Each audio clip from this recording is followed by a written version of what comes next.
અમદાવાદના પાલડી વિસ્તારમાં આવેલા આવિષ્કાર એપાર્ટમેન્ટના ફ્લેટ નંબર 104માં સોમવારે એટીએસ અને ડીઆરએ રેડ કરી હતી, જે ફ્લેટ મહેન્દ્ર શાહ અને દીકરા મેઘ શાહે કાળા કામ માટે ભાડે લીધો હતો.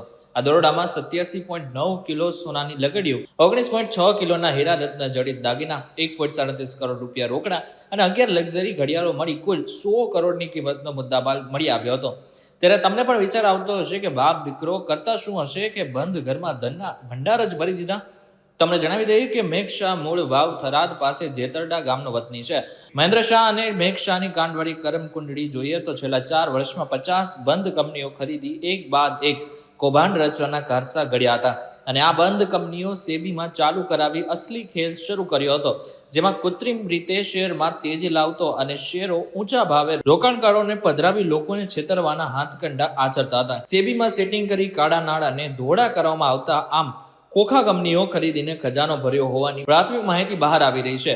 કહેવાય છે કે ગુજરાત અને મહારાષ્ટ્રના અધિકારીઓ સાથે મેઘ શાહ ખૂબ સારો સંબંધ ધરાવે છે.